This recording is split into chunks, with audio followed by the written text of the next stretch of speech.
Hey everyone, it's Carissa at Sprinkled with Glitter. Thanks for stopping by today. Today I thought since most of my Christmas cards are already made and sent out, I would go ahead and play with a couple of sets from Honeybee. This is the Thanks and Cherish stamp sets. And I'm going to make a couple of simple, snowy thank you cards for all of those fabulous gifts that I know I'm going to get at Christmas time. I have a list and it's rather lengthy this year, but I'm kind of like that. I can always come up with something I want, right? So I'm starting out with the Thanks stamp set, and I'm going to ink this up in some fog ink from Avery Elle. This is a pigment ink, and it's a nice gray color. And I thought I would use a gray because I'm kind of going for kind of like a white on white effect. And I wanted my sentiment to stand out, but I didn't want it to be black because I felt like that was too harsh for the look I was going for. So I stamped this a couple of times and then I hit it with my heat tool to make sure that it was dry before I put my coordinating dies on top of it. Now I'm holding the dies in place with a little bit of delicate surface frog tape. This is one of my favorites for holding dies in place right now because I never have a problem with it ripping the paper, and that's even if I don't kind of deactivate it by putting it on the back of my hand first. So I've been loving this delicate surface frog tape. Now I did a couple of those sentiments and you can see how beautifully they die cut with the coordinating dies, and they're really actually fairly easy to line up over those stamped words. So it wasn't too hard to get these lined up just right, and they cut perfectly. And now I'm going to create a couple of ink blended backgrounds for behind these sentiments. For this one, I'm using the Distress ink in Tattered Rose and Spun Sugar, and I kind of blended that all over. And for the blended card front there, I'm using the Smooth Bristol cardstock because I find I get better blending results on that. And I've gone ahead and just blended some ink onto that background. And then I took a Fiskars Snowflake punch and just punched out a snowflake from some plain Neenah Solar White cardstock and also some vellum. And I've you saw me with the piece of striped acetate there. I was just getting a feel for how I wanted these cards to come together. And once I had a good idea of how I wanted this, I'm going to go ahead and move on with my card.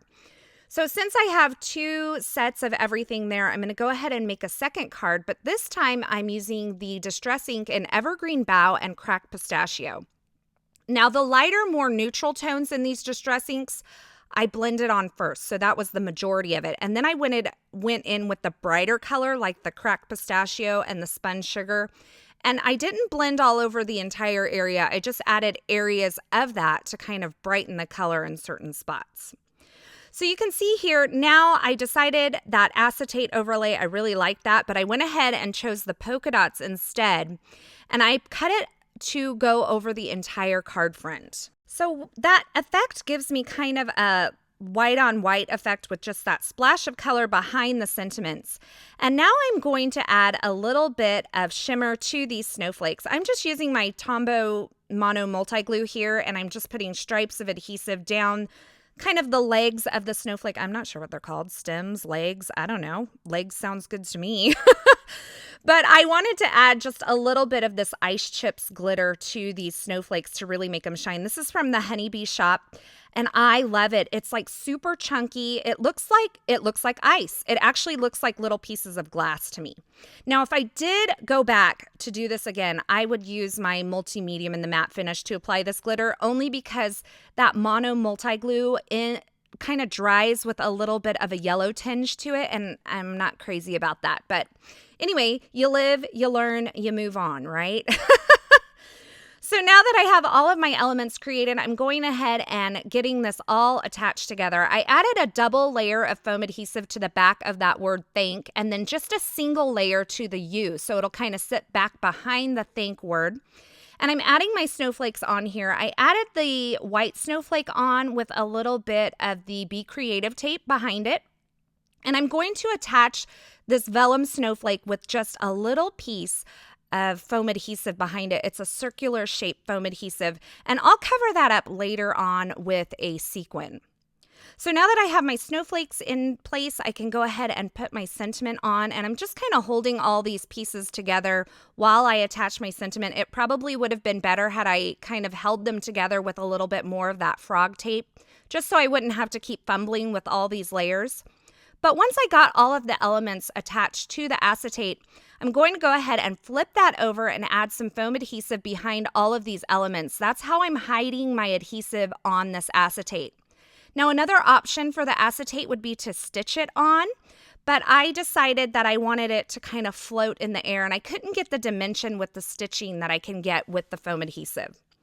So I went ahead and removed the backer on the foam adhesive and attached it to that ink blended panel that I created earlier. And then I wanted to add just a little bit more sparkle. So I'm adding some sparkling clear sequins, and I'm just kind of scattering them all over the front of this card. And I'm attaching those on using a little bit of the multi-medium and the matte finish. Now, I did go ahead and put a second piece of foam adhesive behind that sequin up there where I'm working, just to kind of hold it a little bit more securely in place. And then I'm going to go ahead and do the same assembly process with the pink version of this card as well. Now, to finish these cards off, they're pretty much finished, but I'm just going to adhere them onto a Neenah Solar White card base. It's a 110-pound card base. I cut it to 4 1/4 by 11 and scored it at 5.5 inches. I am going to put a layer of foam between the card front and the card base just to give this a little more dimension. If you wanted to mail this, you may want to skip this layer of foam here, but I like big cards, and I cannot lie. I don't know. I love dimension on my cards, so it's worth it to me to pay a little extra postage, and I just feel like it makes the card feel that much more special and handmade, because you can't really buy something like this. So here's a look at my completed cards, a simple snowy thank you note, perfect for after the holidays for this winter season. I thought this would be something easy to mass produce for all the thank you notes that you'll probably be writing after the Christmas holiday is over. Be sure to visit me at my blog. This post is a part of the Honeybee 12 Designers of Christmas event that's going on now, and I'll have more information on that over at my blog, as well as possibly an opportunity for one day only to save a little bit of money on both this Thanks and Cherish stamp set. Now, I went ahead and used that same layout to create a card featuring that Cherish stamp set as well.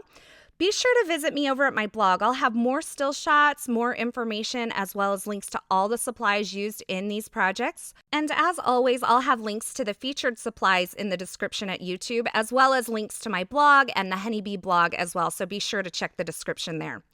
Thanks for stopping by today. I hope you enjoyed these projects. And until next time, I hope you have a fabulous day.